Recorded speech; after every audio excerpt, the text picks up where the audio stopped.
Do Senhor Jesus Cristo, meus irmãos, estou aqui hoje para gravar para vocês mais um vídeo falando sobre a palavra do Senhor. Bem, hoje Deus colocou em meu coração uma palavra que pode ser pouco conhecida e que tem muito significado espiritual, que eu estava passando assim livros e eu acabei vendo essa palavra. Bem, a palavra localizada é em 2 Samuel, no seu capítulo 7, no seu versículo 14, que diz bem assim: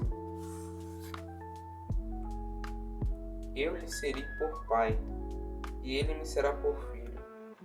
E, se vier a transgredir, castigá-lo-ei com vara de homens, e com açoites de filhos de homens. Bem, essa palavra aqui, simplesmente, é Natan, o profeta. Ele estava falando as palavras de Deus para Davi, porque Davi queria edificar um templo para Deus, só que ele não podia edificar um templo para Deus, porque Deus não tinha pedido isso a ele. Mas, contanto, todavia, Deus tinha falado a Davi que a geração dele seria a geração do Messias, que também o seu herdeiro ele seria por filho dele, ou seja, o filho de Davi seria por filho de Deus. Ou seja, Deus consideraria a linhagem de Davi como filho. Ou seja, isso nos relembra Jesus Cristo, que é o Messias, que é o Filho de Deus. Bem, mas também sobre Salomão, que Salomão, ele infelizmente lá se misturou com várias mulheres, e enfim, todo mundo sabe a história. Mas bem, essa palavra tem muito significado espiritual, porque simplesmente fala uma promessa de Deus para Davi. Não diretamente Deus falando com Davi, mas a partir do profeta, que simplesmente Deus o consideraria seu filho, o tomar aqui como fala: eu lhe serei por pai e ele me será por filho. Ou seja, Deus ele adotou essa pessoa, que é simplesmente que era Salomão, que ia herdar todo o reino de Davi. E se ele, no caso, se ele pecasse, se Salomão errasse alguma coisa, Deus iria castigá-lo, mas não castigá-lo de maneira assim: não, você merece ser castigado. Não, mas ser castigado para ser repreendido, exortado, para fazer a coisa certa, enfim. Porque castigo não se vem assim do nada. Castigo tem um motivo. E bem, o que essa palavra nos remete a hoje em dia? Bem, nos remete simplesmente a sermos filhos de Deus, porque ser filho de Deus não significa que simplesmente não, eu tenho que fazer tal processo para ser filho de Deus. Não, você já é filho de Deus. Na lógica da Bíblia e na lógica divina de Deus, você não faz para ser, você é para fazer. Ou seja, parece até estranha essa frase, né? Na verdade, você é filho de Deus para agir como filho de Deus. No mundo ao contrário, você precisa agir como tal pessoa para ser tal pessoa. Porque o mundo ele quer validação, ele quer, como posso dizer, a lei das obras. Quer simplesmente que você faça, me prove se você é isso mesmo. É tipo isso. Bem, com Deus não. Deus ele simplesmente chama você de filho de Deus logo, e você vai ter que agir como filho de Deus agora. Mas não como uma consequência, não, eu tenho que me preocupar ser como filho de Deus. Não. Isso vai vir naturalmente, porque quando você anda com Deus, você vai se tornando igual a Ele. Ou seja, quando você anda com Deus, você vai se tornando igual a Jesus Cristo.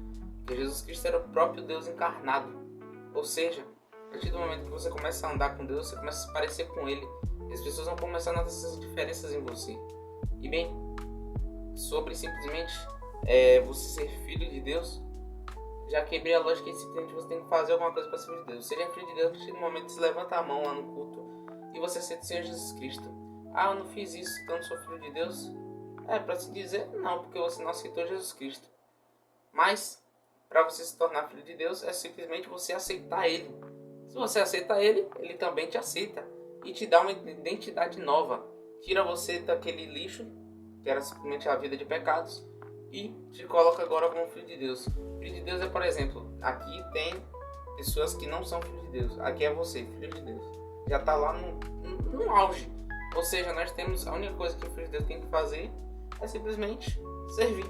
Porque não podemos nos exaltar, só podemos nos gloriarmos no Pai. Como assim nos gloriarmos no Pai?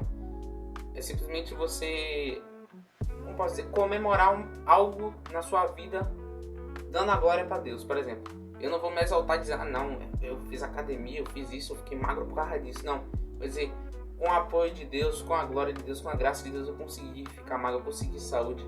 Não ficar me gloriando, mas sim gloriando a Deus. Porque minha glória, a glória do ser humano passa. A glória do ser humano você tem que manter. A glória de Deus você descansa, você agradece, você se sente grato, você sente algo bom por estar agradecendo a Deus. Já quando é a glória humana, você simplesmente tenta manter uma aparência que não vale de nada. E bem, continuando aqui a palavra que fala sobre que Deus, ele será por Pai. E ser pai não significa que pai tem que ser pai bonzinho. Tipo, Deus, ele é bom, mas não quer dizer que ele passa a mão na cabeça, não. Pode pegar assim, pode pecar, não. Jamais. Ele simplesmente, Deus castiga, mas então quer dizer o quê? Deus me castiga, então Deus é mau? Não. Se Deus castiga, é por um bom motivo. Como está escrito aqui mesmo, que ele castiga com várias... Mas por que Deus me castiga? Deus não te castiga à toa. Não, tome castigo e fique quieto, calado. Não. O castigo, ele é uma forma de... Como posso dizer? De educação, literalmente. Todas as dores da sua vida nunca foram em vão. Porque, por exemplo, uma dor que pode te ensinar algo, ela pode simplesmente te fazer evoluir. Pode te fazer, por exemplo, se você passar por essa dor hoje, daqui a 2 anos passar a mesma dor, você não vai passar a segunda vez da mesma maneira que você passou na primeira. Porque você já sabe como é. Ou seja, você fica mais, como posso dizer, sensível. Você não fica mais só reclamando, não fica mais... Ai meu Deus, eu vou morrer por causa disso. Não, você simplesmente sabe que vai ficar tudo bem. Porque você já passou por isso. Ou seja, Deus não nos castiga porque nós erramos, porque nós somos perdoados. Somos sim, mas você tem que confessar o pecado para ser perdoado. Só de você confessar para Deus, você já é perdoado. Se você confessar. Se você não confessar, você... como é que você vai ser perdoado? Deus, ele sabe todas as coisas, mas é necessário que você confesse o seu agir. Ou seja, verbalize, confesse. E aí sim você será perdoado. E se mesmo assim você ficar sentindo aquela culpa, esses sentimentos, saiba que sentimentos mentem. Sentimentos são mudanos, ou seja, eles ficam... são do nosso corpo mesmo normal, eles ficam mudando o tempo todo. Ou seja, é como se fosse... Como posso dizer? Não é gradual assim, tipo, o sentimento vai... O sentimento ele se identifica que nem uma tabela e ele fica indo e voltando, indo e voltando. Nunca é fixo.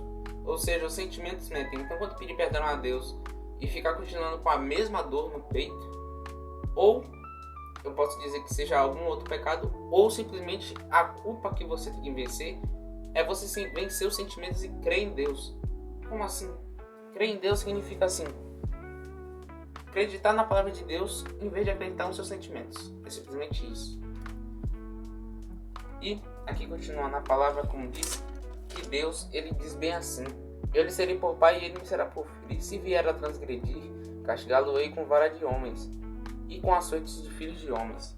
Bem, como eu já estava explicando, Deus, ele não castiga por mal, nem por, sei lá, só por castigar, e sim para ensinar. Porque, como fala lá em Apocalipse 3:21, que Jesus, o próprio Jesus diz que ele castiga e repreende todos aqueles a qual ele ama. Ou seja, não é um amar de não, Deus ama todo mundo, não. É um amar de simplesmente eu te amo no ponto de simplesmente te repreender para você não sair da minha presença e você sair perdido pelo mundo e ir direto para o inferno. Esse é o amor de Cristo. A gente olha, no começo a gente olha, nossa, Cristo me castigou porque eu não fiz nada, Cristo é mal. Não, ele te castigou porque se você não fosse castigado naquela hora, você já estaria indo direto ao mundo, indo à perdição, e simplesmente perdendo a sua alma e indo para o inferno com o diabo. Ou seja, se Deus não tivesse feito aquilo, você jamais estaria aqui bem hoje. Ou seja, então, em vez de ficar reclamando do passado, reclamando do que você passou, reclamando das situações ruins, agradeça. Isso é tudo ensinamento. Agradeça o Espírito Santo. O Espírito Santo é o nosso amigo, é o Consolador. E mesmo que ele seja um Consolador, mesmo que ele seja Deus, não precisa considerar Deus, meu Deus, é divindade, eu preciso me curvar. Não.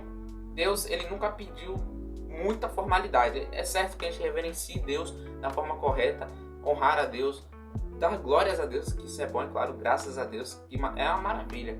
Porém, é necessário também uma amizade entre Deus. Você tem que ter intimidade com Deus, ou seja, tem que ter intimidade de um pai e um filho aí, fala tipo, pai, normalmente, pai, o que eu errei? Pai, me fala o que eu errei. Se o Senhor me castigou, tudo bem, então eu aceito.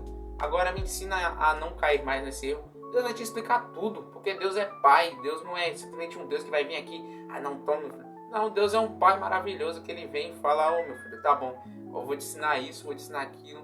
Porque Deus, Ele é um Pai maravilhoso. É um Pai que orienta, é um Pai que educa, e não um Pai que simplesmente vai vir aqui te castigar. Deus não é Pai humano, Deus não é imperfeito, Ele é perfeito, meus irmãos. Entendam isso. E este foi o vídeo, meus irmãos. E que Deus abençoe a vida de vocês e que vocês tenham uma boa jornada e uma longa jornada. E Deus abençoe a sua vida, meu irmão, minha irmã. E até o próximo vídeo.